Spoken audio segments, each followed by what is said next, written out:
Brilliant. I think we are live. So, I am really, really stoked to introduce today on Time to Talk, Steve Trew, who probably doesn't need much of an introduction, to be fair. I think I kind of called you the godfather of triathlon. Maybe that's I don't know how you feel about that, Steve, but you have, you've been through the whole world of triathlon almost right from the beginning, haven't you?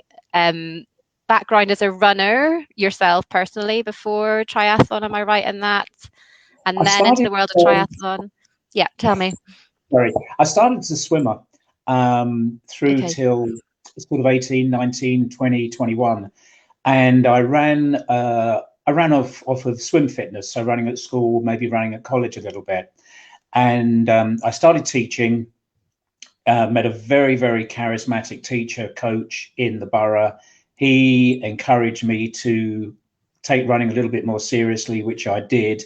And I got to a fairly good standard in running. I medaled 3 times at 3As on middle distance stuff. And then I think when triathlon came along, it just saved me from getting the cardigan and the pipe and the slippers, because with a little bit of running, a little bit of swimming, and my biking was awful, but I tried to learn. And it was fabulous. And it literally changed my life, Claire. It absolutely changed my life. It gave me, I think it gave me just that little push to examine what I was doing. I'd been teaching for 19 years. Most of it I enjoyed, and then I think the politics of teaching at that time in London were just a little bit becoming more important than the actually teaching kids, and I'd stopped enjoying it, and I thought, I can do something else. And so it literally changed my life. And I don't know this about you, so I feel bad that we've got to this level of our relationship without discussing it. But what was your distance, and what was your distance? What was your... When I was swimming, I went to nationals on how long ago? 110 yards butterfly rather than the 100 meters butterfly up the old Derby Road baths in Blackpool, which I absolutely adored. Again, being around like-minded people. And then on the track, I medaled at 800 meters, picked up a silver, got a couple of medals in medley distance relay, which is a fabulous event, 200, 400, 600 and 800 relay. And I made the final in a couple of other 800s and a 1500. So it was good. And then I think I just started progressing the marathon bug at that time. It was, as soon as you start slowing down, you move up a distance. Got into marathon, which I absolutely loved and hated at the same time. And then triathlon, I think because I enjoyed training so much, triathlon came along and I was able to do more hours. With running, you're limited because of injury and overdoing at an age. And then, wow, this is great. I got back to swimming, really learned to swim again. Back when I was a teenager swimming, we did not have swim goggles. I mean, I look back now and I think that's just amazing. You spent every evening after a session with just an aura of glow around every light bulb, and getting swimming goggles. Wow, that was absolutely brilliant. And I loved it. And I met some lovely, lovely people. My first race was 1983. And I still see many, many of the guys from 1983, 1984, which is lovely. And it's been great. I've enjoyed it so much. I competed reasonably well, and then got into the coaching and a little bit of the broadcast side. So it gave me a totally new lease of life. I've loved every second of it. And you've been posting pictures of kind of triathletes from back in the day, haven't you? Kind of working through a kind of a who's who of triathletes, and goodness, you've had contact with pretty much all of the big names, haven't you? It's lovely. Guys that you meet at the time you don't know, and sort of the big names. Back in 1995, I was coaching in Mexico, and it was focus from the ITU and the International Olympic Committee, and it was bringing good class juniors from literally all over the world. And I ended up in a room with Simon Whitfield, who 5 years later went on to win the Olympic gold. Now that is just absolute chance. And he's Olympic champion, but more importantly, he's a friend, and that's really nice. And I think some of the guys over the years competing coaching, being a team manager, you meet the athletes from literally all over the world. I was on just on a call with Greg Bennett this morning from Australia. Wow, he's a fabulous athlete, fourth at the Olympics, but more importantly, just a great friend, a great friend. Well, I know it sounds like I'm name dropping. I really don't mean to be. It's just that they're the guys that you meet. We met on training camp. That is a little while ago now, but we are still doing the training camps, and I would pay to go on them. Honestly, that's, you know, I just love it so much. Again, you're around very like-minded people. Everybody has that thrust and that impetus to get out and make absolutely the best of every day. You know, okay, we're going on holiday, but we'll get up at 6:30 in the morning to go and do a 30-minute stretch session with Ralph, and then we'll go straight into a run. Oh, there's just time for breakfast before we're in the pool, and we'll be on the bikes for 4 hours in the afternoon. Oh, let's get back in the pool and we'll look at the videos. And then we all sit and have a glass of wine and a chat and tell everybody how wonderful we were that day, and everyone's in bed by 9:30. We'll start again. And don't forget the singing. There has to be a mention of the singing as well. The bad singing. With a mic in the hand, don't you? But I think the thing that if I think about kind of training camps with you, was that it didn't feel serious, and I know it was serious, but a big part of what was going on was, sorry, I'm coming and going, aren't I? This happens every time. The big part of it was just the joy of it and actually enjoying what you're doing. And I think you've sent me stuff since I've been doing my CST on kind of motivation and, you know, that side of things being really important, because I think you've coached for so long, you get the mental side of it being really important, don't you? Yeah, it's absolutely crucial. I think with the training camps, the way that they've developed over the years, it's very much the way that triathlon has developed. And initially it was these a lot of young guys or people coming in off the back of another sport, whereas now it's become a lifestyle. And as you know, Claire, we have people way into their 70s coming on camp. Yeah. And the important thing, and what is fed back to me, is that you treat everybody with the utmost respect. Now, if somebody happens to be 78, well, you know what, Chris, Isabel, Eddie, whoever's out there, you're still doing it and you're out there. And these guys are going to Ironman in Kona and they're representing Great Britain at Worlds. But that little bit of experience, being 70 plus, 60 plus or 50 plus, we also want to really enjoy life as well. And okay, if you're a pro for 5 years, 6 years, then everything is geared to your job and everything has to fall into it. But it's having the lifestyle that goes along with it, but being able to enjoy the odd cream cake and an extra bread roll and maybe even a glass of wine or 2 or 3 in the evening, because it's what makes life worthwhile. And the pressure on the pro athletes, I think, can be really tough. And we, the majority of us as age groupers, whatever, we look from the outside, and I'm not sure if we're jealous, but we're envious. And we think, oh, wow, wouldn't it be great to do this all day, every day and get paid for it?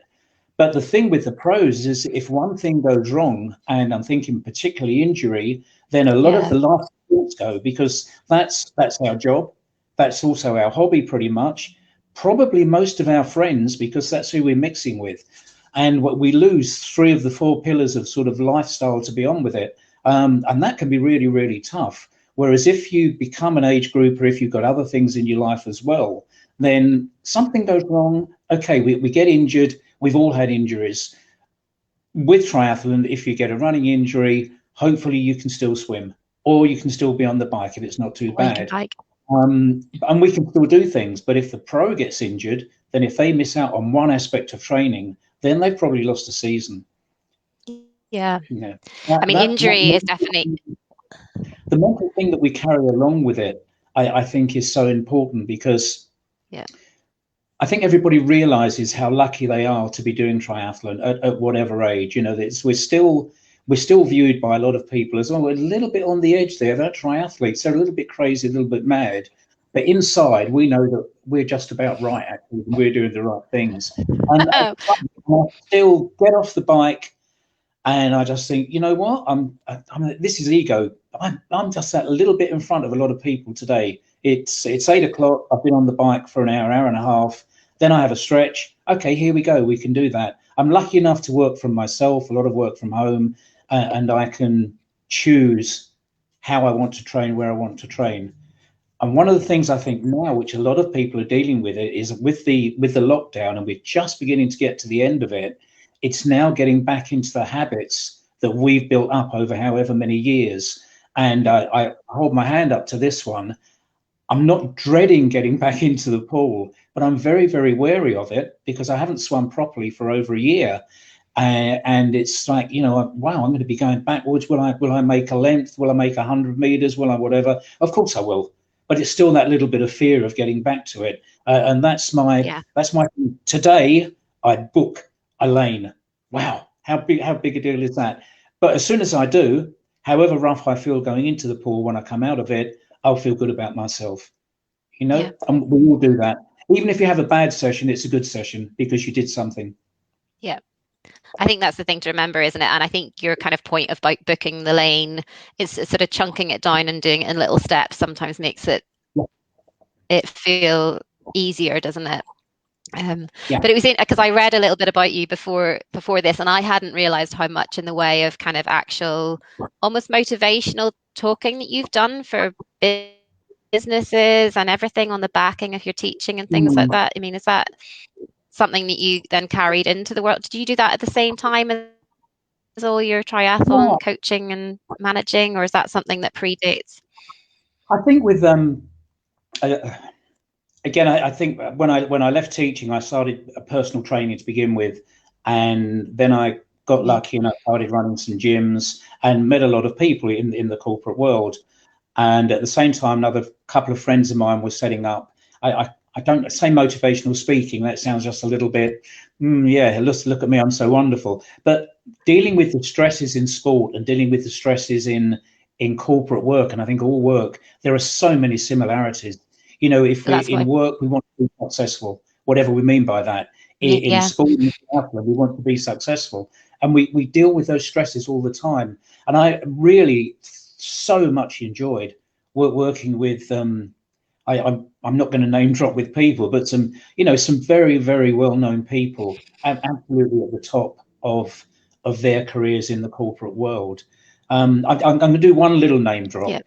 That's the Honourable Sir Rocco Forti, who is an absolute icon in the corporate world, but is also a fabulous, fabulous triathlete. And the stresses, they're very, very similar.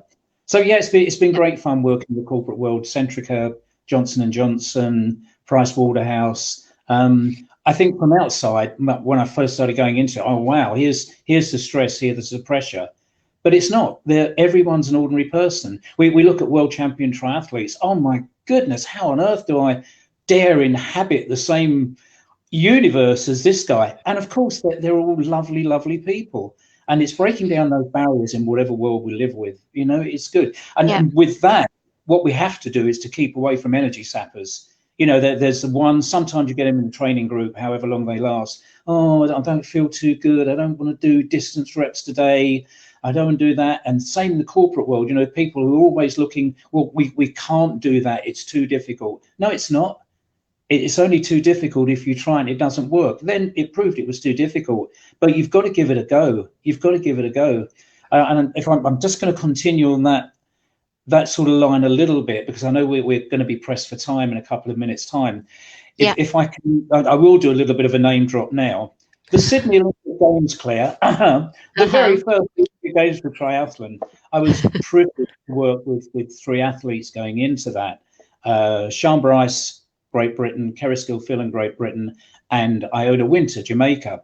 Now, to get to the Olympics is pretty much the biggest deal, I think, that you can do in every sport. With each three of those lovely, lovely ladies, something went wrong in the games. And what was important is how they dealt with it. Sian had a crash when she was right at the very front in the triathlon. She broke some ribs. She was not allowed to continue. Keris was told the night before the cycle road race she was acting as domestique, so she wasn't going to win. And Iona shipped a pedal in the triathlon going up the hill, lost 30 seconds, and absolutely gone. Sian woke up the next morning and said, what am I going to do? Am I going to start feeling sorry for myself, go back to UK? And she said, no. First of all, I'm in the Olympic Games. Not a lot of people do that. I'm in Australia. Not a lot of people do that. My husband has come out to see me, and she took painkillers and aspirin, and they partied for the week, and they went to see every single event. Keris was obviously disappointed. She had the Olympic time trial 3 days after. She put everything on the line for that and got sixth. That's a pretty good comeback. And I said, okay, I've given triathlon a go. Let's see what else we can do. She turned to cycling, and she won the American Caribbean Championships, got a couple of golds. So it's turning those negatives into positives. And that's what's great for us in the sport. However bad we might feel when we're training, when we're racing, we lift ourselves afterwards. We lift ourselves being around like-minded people. We lift ourselves by, well, even if that session didn't go too well, I've learned something, and we'll give it another go. And not giving up, I guess, isn't it? That's a kind of big lesson in that as well, isn't it? Brilliant. Lovely. I mean, I think I said before this, I could talk to you all day, and I haven't spoken to you for quite a while, but we do try and keep these short, just little snippets. So we might get you back again. We could continue the conversation another day, which would be just going to leave you with this. People might see me on some of the Facebook. Carpe diem.